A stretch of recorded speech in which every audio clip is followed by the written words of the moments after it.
Hello बच्चों, अपन चर्चा कर रहे थे लेविस डॉट स्ट्रक्चर की।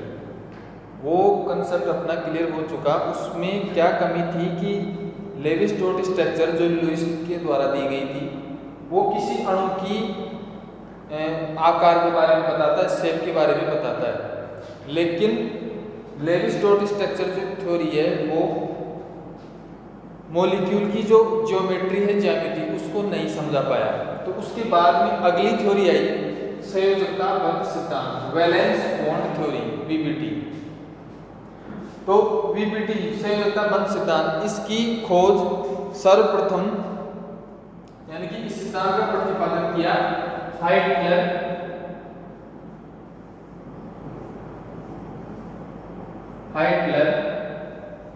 तथा लंदन ने।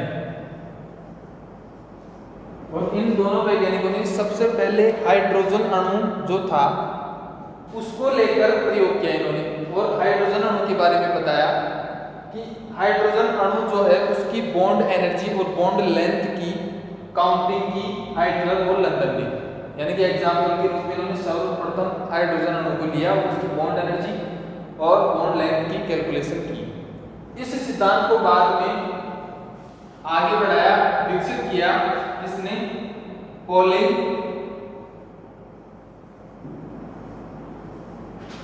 And Slater.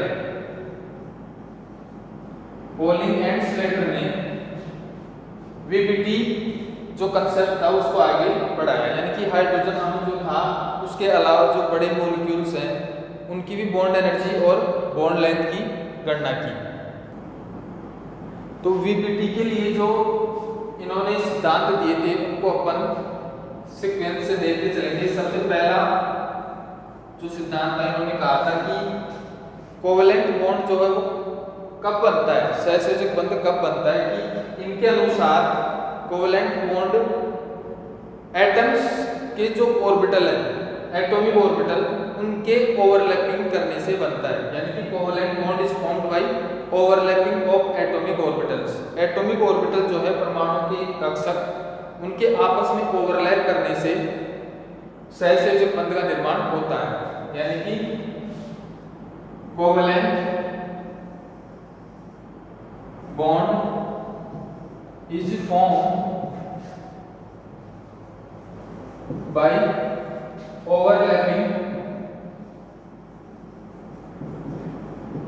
overlapping of atomic orbitals।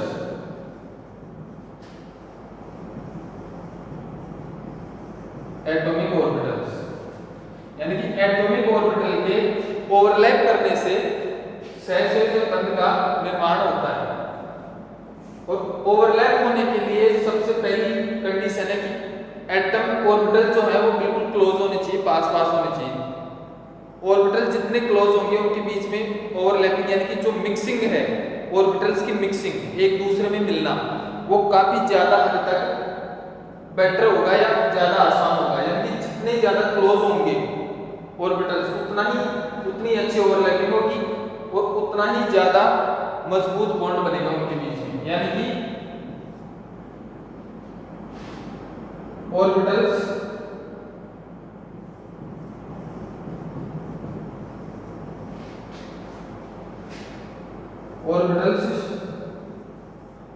should come very close, बिल्कुल पास पास होने चाहिए।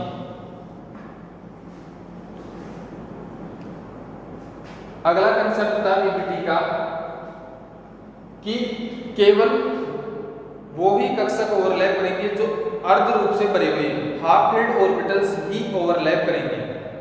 फुल फील्ड जो फुल्ली फील्ड ऑर्बिटल्स हैं वो ओवरलैप नहीं करेंगे। यानी कि हाफ फील्ड ऑर्बिटल्स, अब हाफ फील्ड ऑर्बिटल्स में एक इलेक्ट्रॉन होगा और दो एटम्स के हाफ फील्ड ऑर्बिटल्स में जो इलेक्ट्रॉन होंगे वो अपोजिट स्पिन के साथ होने चाहिए, अपोजिट स्पिन के साथ होने चाहिए दोनों में हाफ फील्ड ऑर्बिटल्स। कुछ इस टाइप से ओनली हाफ फील्ड ऑर्बिटल्स अर्ध रूप से भरे हुए कक्षक with electron of opposite spin overlap. यानी कि दो एटम्स के दो ऑर्बिटल्स में जो इलेक्ट्रॉन होंगे वो अपोजिट स्पिन होनी चाहिए। कुछ इस टाइप से, जैसे अपने पास 1s कक्षक है, 1s कर सकते हैं। इसमें एक इलेक्ट्रॉन होता है, दो भी होते हैं half filled orbital 1s।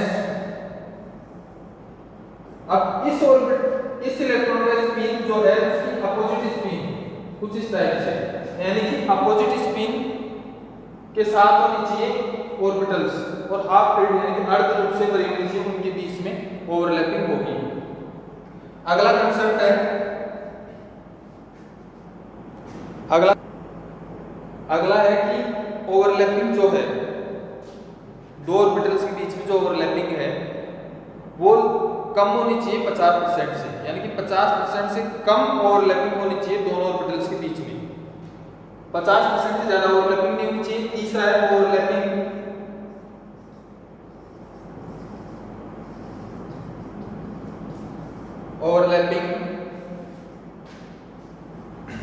must be less than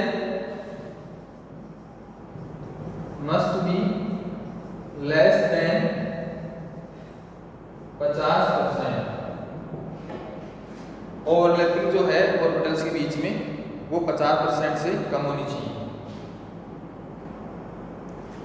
अगला कंसेप्ट है कि ओवरलैपिंग जितनी ज्यादा होगी उनके बीच में बॉन्ड की जो स्ट्रेंथ है, बंध सामर्थ्य, वो उतनी ही ज्यादा होगी। बॉन्ड स्ट्रेंथ के बढ़ने से बॉन्ड एनर्जी जो है वो भी उतनी ही ज्यादा होगी, यानी कि स्ट्रेंथ बढ़ने से उस बॉन्ड को तोड़ने के लिए अपने को उतनी ही ज्यादा एनर्जी देनी पड़ेगी जितनी ज्यादा बॉन्ड की स्ट्रेंथ होगी, यानी कि एक्सटेंट ऑफ ओवरलैपिंग समानुपात स्ट्रेंथ ऑफ बॉन्ड समानुपात बॉन्ड एनर्जी, यानी कि जितनी ज्यादा ओवरलैपिंग होगी बॉन्ड की स्ट्रेंथ उतनी ही ज्यादा होगी, और जितनी ज्यादा स्ट्रेंथ होगी उस बॉन्ड को तोड़ने के लिए एनर्जी भी अपने को उतनी ही ज्यादा देनी पड़ेगी। इसका मतलब यह है कि बॉन्ड लेंथ समानुपात बॉन्ड एनर्जी, यानी कि एक्सटेंट ऑफ ओवरलैपिंग समानुपात स्ट्रेंथ ऑफ बॉन्ड समानुपात बॉन्ड एनर्जी।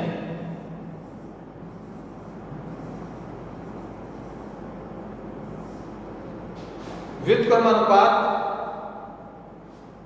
बॉन्ड लेंथ 1/बॉन्ड लेंथ, यानी कि एक्सटेंट ऑफ ओवरलैपिंग जितनी ज्यादा होगी स्ट्रेंथ ऑफ बॉन्ड की जो सामर्थ्य है मजबूती वो उतनी ही ज्यादा बढ़ेगी। अब अगर मजबूती बढ़ रही है तो उसको तोड़ने के लिए एनर्जी को उतनी ज्यादा देनी पड़ेगी, यानी कि बॉन्ड एनर्जी भी बढ़ेगी। व्युत्क्रमानुपात 1/बॉन्ड लेंथ, यानी कि दो एटम्स के बीच में बॉन्ड लेंथ कम होगी, क्योंकि जितना ज्यादा स्ट्रेंथ ऑफ बॉन्ड, जितना मजबूत बंध बनेगा उनके बीच में बॉन्ड लेंथ उतनी ही कम होगी। बॉन्ड लेंथ ज्यादा होने का मतलब है कि स्ट्रेंथ ऑफ बॉन्ड डिक्रीज होगी, कम होगी। तो ये था अगला पॉइंट है इसका। अगला कंसेप्ट है इसका कि ओवरलैपिंग दो प्रकार से होती है, टू टाइप्स ओवरलैपिंग। पहली है एक्सियल ओवरलैपिंग, यानी कि अक्षीय, और इसका दूसरा नाम है head on overlapping. Head on इस टाइप से जो बिल्कुल सामने से आई उसको बोलते हैं एक्सियल ओवरलैपिंग। और दूसरा टाइप है पैरेलल ओवरलैपिंग, पैरेलल साइड से। जैसे ऑर्बिटल्स कुछ इस टाइप से होते हैं, पी ऑर्बिटल की साइड होती है इस टाइप से, तो ऐसे पी कर सकते दो ऑर्बिटल, दोनों ही साइड वाइज दोनों एक दूसरे से मिक्स हों, और मिक्स होकर किस टाइप से ओवरलैप करेंगे, कुछ इस टाइप से। ये है साइड वाइज या पैरेलल ओवरलैप। और एक्सियल जैसे पी कर सका अपने पास और दोनों अक्ष के सापेक्ष ओवरलैप करेंगे। एक्सियल ओवरलैप और पैरेलल ओवरलैप, टू टाइप्स है अपने पास।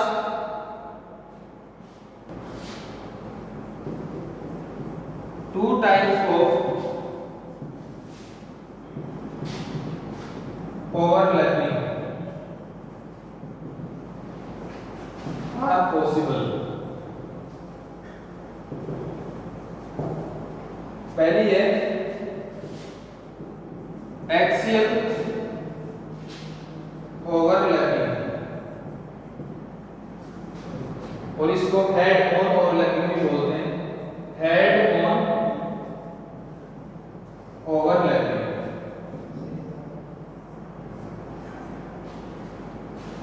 एक्सियल ओवरलैपिंग में हमेशा सिग्मा बॉन्ड का फॉर्मेशन होगा, यानी कि एक्सियल ओवरलैप जो अक्ष पे मिल रहे थे एक दूसरे से वो हमेशा सिग्मा बॉन्ड फॉर्मेशन करेंगे, यानी कि सिग्मा बॉन्ड। दूसरा है अपना पैरेलल ओवरलैपिंग, या अब अपने को पता है साइड से ओवरलैप कर रहे थे एक दूसरे से, तो इसका दूसरा नाम है side wise overlapping, side wise overlapping. Parallel overlapping जो है वो पाई बॉन्ड का फॉर्मेशन करती है, यानी कि पैरेलल ओवरलैपिंग से पाई बॉन्ड बनता है, पाई बॉन्ड, और एक्सियल ओवरलैपिंग से सिग्मा बॉन्ड। अगला कंसेप्ट है इसका कि ओवरलैप, दो ऑर्बिटल्स के ओवरलैप करने के लिए जरूरी है कि उनमें जो समान साइन है वो एक तरफ होनी चाहिए, यानी कि समान साइन होंगे तब ही दो ऑर्बिटल्स एक दूसरे में मिक्स होंगे, यानी कि ओवरलैप करेंगे। अपोजिट साइन से कभी भी ओवरलैप पॉसिबल नहीं होगा, यानी कि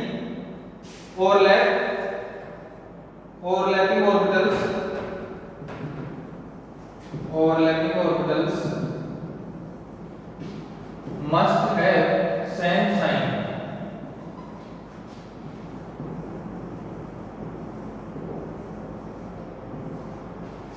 यानी कि जैसे अपने पास दो ऑर्बिटल है px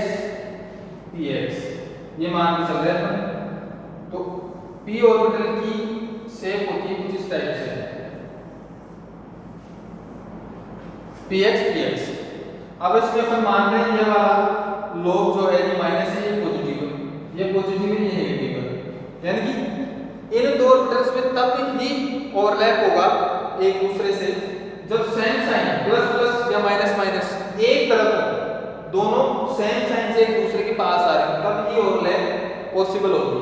यानी कि ऐसा नहीं होगा कि यहाँ प्लस यहाँ माइनस, तो है दोनों पास में आ रहे हैं, ये दोनों माइनस और प्लस, ये ओवरलैप पॉसिबल नहीं होगा। यानी कि ओवरलैप होने के लिए जरूरी है कि ऑर्बिटल्स के जो सेम साइन है उन्हीं के बीच में ओवरलैप हो, यानी कि सेम साइन।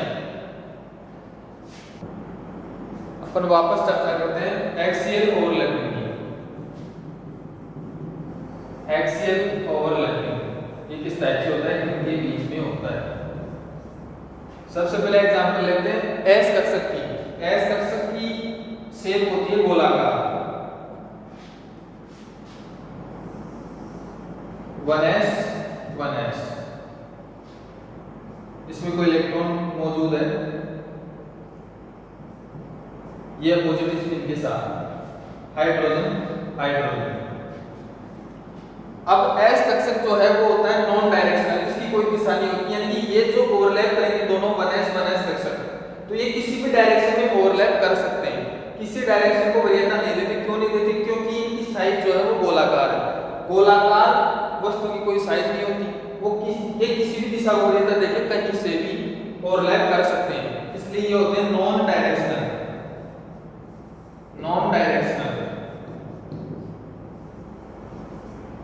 और इनके ओवरलैप करने के बाद ये कुछ इस टाइप से मिक्स होते हैं, ये बॉन्ड बनाएंगे बीच में,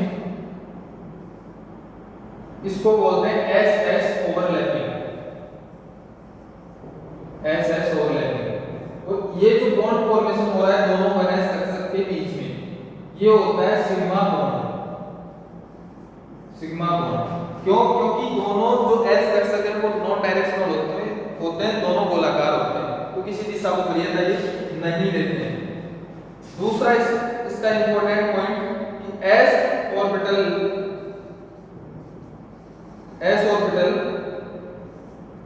कैन नेवर फॉर्म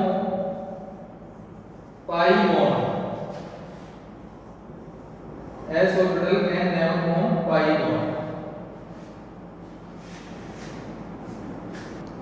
जैसे अपन एग्जांपल लेते हैं H2 अणु। अब H2 में दो हाइड्रोजन एटम्स होते हैं HH, और इनमें एक ही कक्षक होता है 1s, और उसमें एक इलेक्ट्रॉन होता है, दूसरे वाले में सेम का लेकिन जो इसमें इलेक्ट्रॉन होगा ओवरलैप करने के लिए वो होना चाहिए अपोजिट स्पिन के साथ। अब एस कक्षक की साइज गोलाकार, उसमें एक इलेक्ट्रॉन, दूसरे वाले की गोलाकार अपोजिट स्पिन के साथ दूसरा इलेक्ट्रॉन, तो किस टाइप से मिक्स होंगे? दोनों गोलाकार, ये दोनों इलेक्ट्रॉन अपोजिट स्पिन के साथ, ये बॉन्ड है सिग्मा बॉन्ड, कोई डायरेक्शन नहीं, नॉन डायरेक्शन, किसी भी दिशा में मिक्स हो सकते हैं, इसको बोलते हैं एसएस ओवरलैपिंग। यानी कि अपन S2 को दिखाते हैं इस टाइप से, ये जो बॉन्ड है ये बॉन्ड है सिग्मा बॉन्ड और 1s 1s कक्षक ऑर्बिटल्स के ओवरलैप करने से बना हुआ है।